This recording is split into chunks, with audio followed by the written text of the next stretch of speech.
दोस्तों, आज से हम भगवत गीता का अध्ययन शुरू कर रहे हैं। हम अपने हर एक वीडियो के पार्ट में आपको हर अध्याय में से एक एक श्लोक का आपको विश्लेषण, तात्पर्य या उसका अर्थ, उसके बारे में आपको प्रसारित कर देंगे। अध्ययन शुरू करने से पहले भगवत गीता की पार्श्वभूमि देखते हैं। भगवत गीता का व्यापक प्रकाशन और पठन होता रहा है, किंतु मूलतः यह संस्कृत महाकाव्य महाभारत के एक उपकथाओं के रूप में प्राप्त है। महाभारत में वर्तमान कलयुग तक की घटनाओं का विवरण मिलता है। इस युग के प्रारंभ में आज से लगभग 5000 वर्ष पूर्व भगवान श्री कृष्ण ने अपने मित्र तथा भक्त अर्जुन को भगवत गीता का उपदेश दिया था। भगवत गीता में कुल 18 अध्याय है और इन गीता में वेदों और उपनिषदों का सार है। वेद और उपनिषद सुनकर घबराना नहीं, क्योंकि भगवत गीता अगर आप एक बार समझेंगे तो आपके जीवन के सारे प्रश्न निष्कर्ष हो जाएंगे। तो अब शुरू करते हैं अध्ययन। जय श्री कृष्ण। भगवत गीता अध्याय पहला। अर्जुन विषाद योग। धृतराष्ट्र उवाच धर्मक्षेत्रे कुरुक्षेत्रे समवेता युयुत्सवः मामकः पांडव एवच किम कुर्वत संजय। धृतराष्ट्र ने संजय से पूछा, हे संजय, धर्मभूमि कुरुक्षेत्र में युद्ध की इच्छा से एकत्र हुए मेरे तथा पांडु के पुत्रों ने क्या किया। तात्पर्य। भगवत गीता एक बहुपठित आस्तिक विज्ञान है जो गीता महात्म्य में सार रूप में दिया हुआ है। इसमें यह उल्लेख है कि मनुष्य को चाहिए कि वह श्री कृष्ण के भक्त की सहायता से सवीक्षण करते हुए भगवत गीता का अध्ययन करे और स्वार्थ प्रेरित व्याख्याओं के बिना उसे समझने का प्रयास करे। अर्जुन ने जिस प्रकार से साक्षात भगवान कृष्ण से गीता सुनी और उसका उपदेश ग्रहण किया, इस प्रकार की स्पष्ट अनुभूति का उदाहरण भगवत गीता में ही है। यदि उसी गुरु परंपरा से निजी स्वार्थ से प्रेरित हुए बिना किसी को भगवत गीता समझने का सौभाग्य प्राप्त हो तो वह समस्त वैदिक ज्ञान तथा विश्व के समस्त शास्त्रों के अध्ययन को पीछे छोड़ देता है। पाठक को भगवत गीता में केवल अन्य शास्त्रों की सारी बातें मिलेंगी, अपितु ऐसी बातें भी मिलेंगी जो अन्यत्र कहीं उपलब्ध नहीं है। यही गीता का विशिष्ट मानदंड है। स्वयं भगवान श्री कृष्ण द्वारा साक्षात उच्चरित होने के कारण यह पूर्ण आस्तिक विज्ञान है। महाभारत में वर्णित धृतराष्ट्र तथा संजय की वार्ताएं इस महान दर्शक के मूल सिद्धांत का कार्य करती है।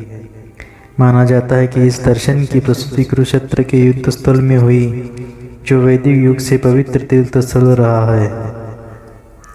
इसका प्रवचन भगवान द्वारा मानव जाति के पथ प्रदर्शन हेतु तब किया गया जब वे इस लोक में स्वयं उपस्थित थे।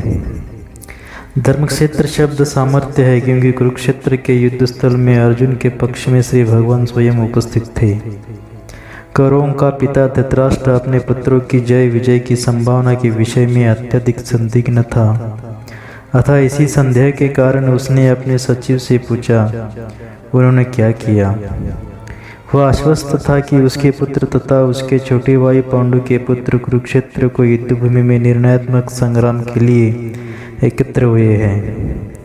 फिर भी उसकी जिज्ञासा सार्थक है। वह यह नहीं जानता था कि भाइयों के कोई समझौता हो, अतः वह युद्ध में अपने पुत्रों को नियति भाग्य भावी के विषय में आश्वस्त होना चाह रहा था।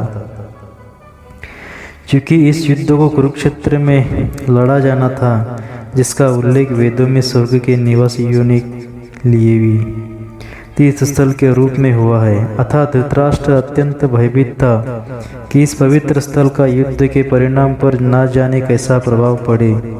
उसे भली भांति ज्ञात था कि उसका प्रभाव अर्जुन तथा पांडु के पुत्र अन्य पुत्रों पर अत्यंत अनुकूल पड़ेगा, क्योंकि स्वभाव से भी पुण्यात्मा थे।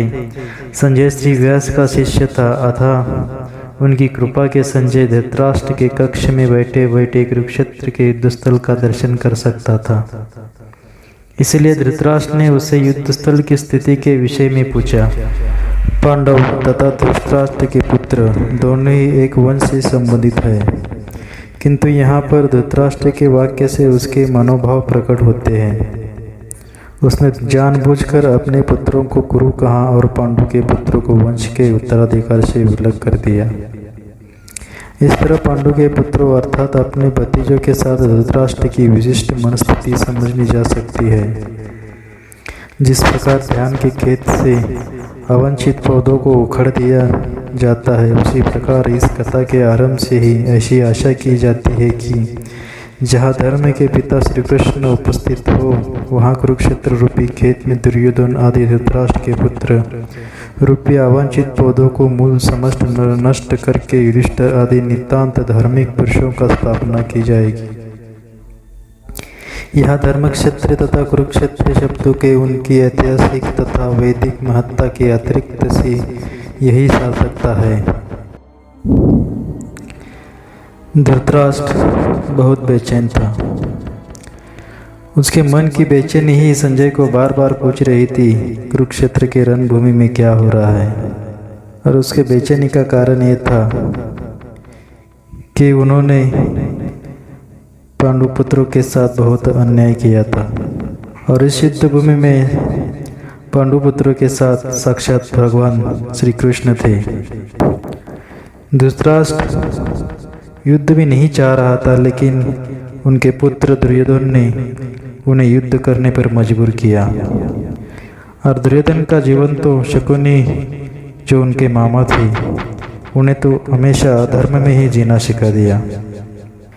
शकुनी ने अपने बहन के विवाह के बारे के बदले में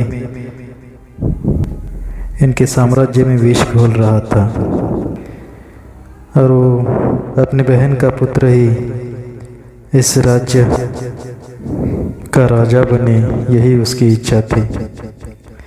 तो दोस्तों, अध्याय पहले का ये पहले श्लोक का हमने आपको विश्लेषण कर दिया है।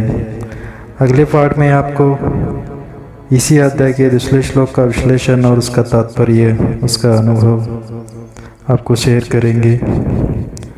अब फिर अगले पार्ट में मिलेंगे। हरे कृष्ण कृष्ण कृष्ण हरे हरे, हरे राम राम राम हरे हरे।